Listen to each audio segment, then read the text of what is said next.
No,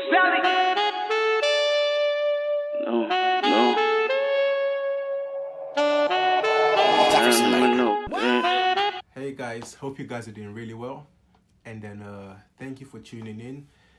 I just wanted to share those with you guys. Anyone that's thinking to start doing the rent to rent, there's about 5 points that I wanted to cover, which is potentially going to help you save money, and then also help you implement things, the correct.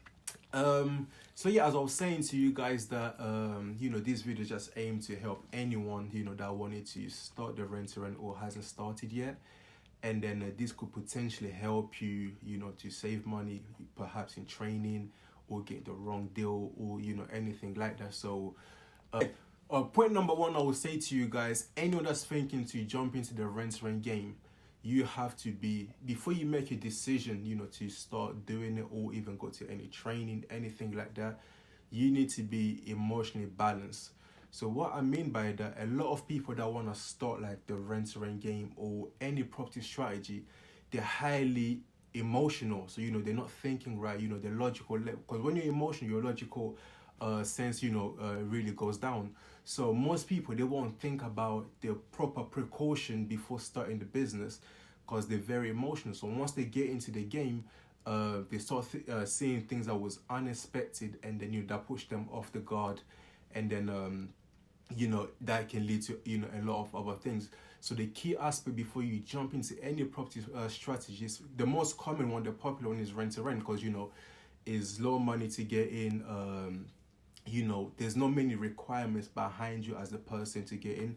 But whereas, for example, you're doing other strategies, your credit must be good. You're not having finance, mortgage, all these type of things. But here it's very, it's very lenient in that department. So that's why it's more popular to a lot of people to jump in. And on top of that, the cash flow is also very good. So one aspect, you want to be emotionally balanced. And then the second aspect I would say to you guys is, don't quit your job. If you are working, don't quit your job yet, because if you're jumping into the game, you may need a guarantor, and then if you're working yourself, it saves you the hassle of looking for a guarantor. Work hand in hand with your business, and when your business start generating a lot of cash flow where you can employ yourself, simultaneously still making adequate cash flow that will stay within the business, then you can start thinking about coming out. Meanwhile, you can you can drop your working hours, and then the more money you're making, the more you're coming into your business. But prior to that, if you quit your job, how do you know it's going to work out for you? How do you know it's not going to work out for you?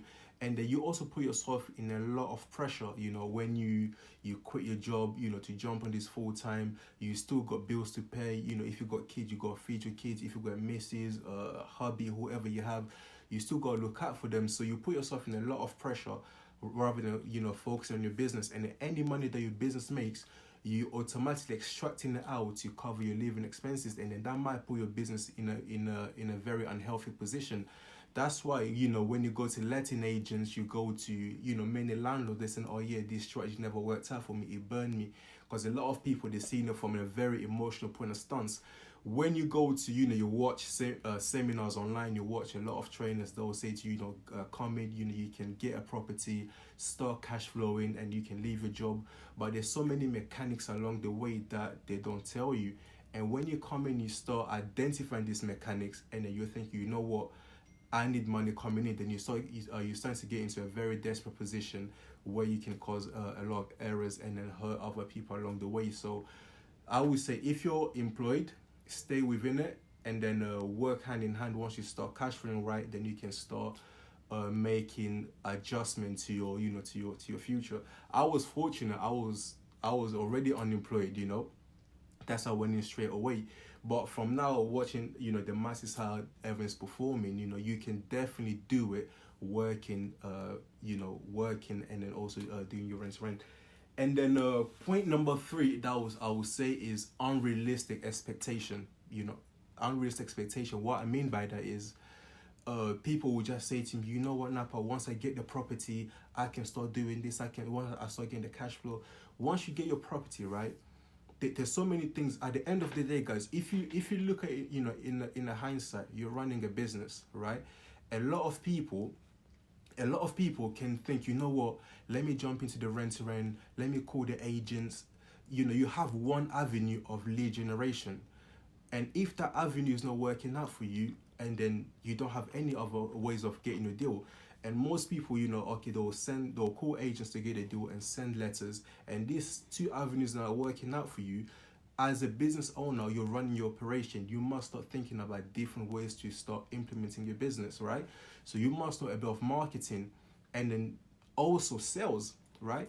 You take your property, you're showing tenants around. If you are unable to close this tenant and convert them, these prospective tenants, to close them and convert them to your tenants, that's not good enough, and that's gonna cost you money, because the longer your room is empty, the more money is costing you. So you must have, like, sales skills, marketing skills, knowing how you can run the cash flow of your business. So unrealistic expectation, when people come in, automatically start thinking, once I get a property, I start cash flowing, right? Currently, I've got one of my mentors here. We're going through, this negotiation with the landlord has been going since December last year. It's only because of the agreement that we're having. We have to really make sure it works for us, it also works for them. But at the same time, you can see the agent, because the landlord or the agency, you can see them pressuring them, saying, hey, listen, if you guys don't do this, we're going to move on. But at the same time, and then he's saying, you got to take risk. Okay, if you're taking your time as the landlord and owner of the business to vet these people, to minimize your risk, why are you encouraging them to take risk, right? Because the agreement is not really compatible for both parties. It favors you more. So what risk do we need to take into this? So looking at things like that, checking in, the realism that goes into this business is going to save you a lot of money, rather than just coming in, what, I can do this in 30 days, I can do this in 7 days. Some people has taken them that shorter than others. But at the end of the days, if you come with a business approach, you have real expectation, rather than just coming in saying, what, once I get a property, I'm going to start making money. It doesn't work like that. Cool. And then point number 4 is time, right? It's time. A lot of people, they will come and say, what, I want to jump in and start doing the rent to rent, but they're very, very, very, very time poor. And the moment you're very time poor, you must have a little bit of liquid that can help you to outsource the things that you cannot do. But if you don't have the liquid, you don't have the finance, and you're also very time poor, you're quite in a very, very sticky position, because it's getting highly competitive out there. And then the less you're out on the field, viewing the property, speaking to agents, speaking to landlords, your likelihood of getting a deal, it really goes down. But if you do have the money, you can get your money to start working for you. You can start leveraging out someone that has a lot of time. They can do the legwork and let your money finance the deal, and then you can split the profit. That could be one of the way you guys can work together, since you're time poor. And then once you start making more revenue, and you can start unleashing your time to get more into it full time. But if you're very, very time poor, and then you're not cash rich, you got to reassess your positioning before you come into this game, because that's also it's going to discourage you, because you got to start looking for finance. You have to put yourself out there, letting people know what you're doing. And secondly, if you don't have time to be doing that, you're very in a very sticky position. So that's why I say, make sure your timing of you doing it is good enough. And then the final point I would say, guys, is having a plan, right? When you come into this any property strategy you're coming into, right, always have like an exit plan into mind.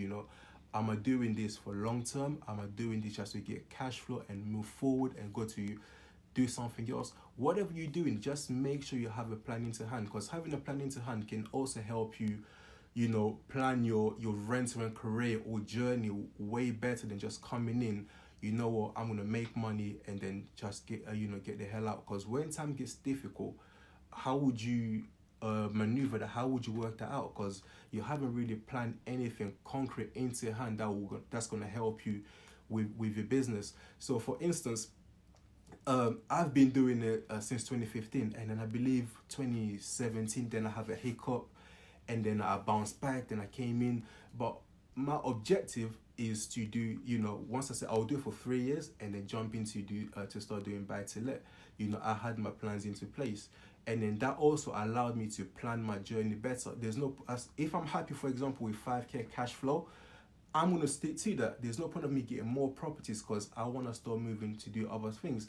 And then if the money you're bringing in, would that money help you to save for other deal, or that's going to be the money you're going to live on? So you really have to be very strategic on how you're moving with your future plans. Because if you don't have any plan, anything that comes to you, people will say, you know what, SA is doing better, or you know what, forget HM, I'll do SA, or lease option is the new thing, or forget SA, let me jump into the lease option, because you don't have any concrete plan into place to help you move into your property future. And at the same time also, it's not a race. It's not a race at all. Everybody have their own success. Everybody have their own pitfalls. The only difference is the pitfalls is hardly presented to the world. People just want to share, the success. Oh, we got this property, we got this, we got that, we got that. For example, you guys are seeing the 8-bed that we've been I've been posting on my Facebook and my social media. But you guys don't know, it took about 3 months just to negotiate that, that deal. A lot of people don't know that, but once you see it, you start to be, I want that, but the hard behind the scene, people rarely know. Us going and dressing the property, staying overnight, trying to get things right, it's hard work. So having your planning, your plannings in place is really, really going to help you guys. So that's what I wanted to share with you guys. For anyone that's thinking about coming in, I think this message could be very broad to any property strategy. So anyone that's thinking of coming to property, really come in, with your mind, switched on, because there's a lot of hype, no money down, there's this, there's that. And I get so many messages. People will say to me, oh, you know what, I'm a single mom, I got this many kids, I don't work, I'm time poor, I'm this, I'm that. Then you just put the whole perspective into plan. How it will make your journey difficult. I'm not saying it's impossible, but if you're ready to put the work in, you can make it happen. So just to summarize what I said to you guys, if you want to jump into any property game, or especially with rent, that's what I do the most. You want to make sure that you're emotionally balanced. Your emotions is balanced. What you're doing. You're not just emotional. Once I come in, I get the money, I'm out. You want to make sure, if you're working, don't quit your job. Work hand in hand with your business. Once you start cash flowing more, then you can exit, and subject to you, having a plan that there's also finance in your business, where your business is financially healthy, rather than just, extracting everything from your business. You're being wealthy, your business being poor. And thirdly, unrealistic expectation, coming in, there are so many mechanics behind the scene that is not displayed. And then there's so many things that I can't teach you, only experience will teach you, or other trainers can't teach you, only experience will teach you. So you really have to do your due diligence right and have your contingency into place as you're moving along. And fourthly, you want to make sure you have time. If you don't have time, leverage someone else's time. That's what's going to help you. And finally, make sure you have a plan into place. So I hope this message has been very beneficial and useful to you guys. If you got any question, comment, or feel free to hit my inbox. And then have a good... No. No.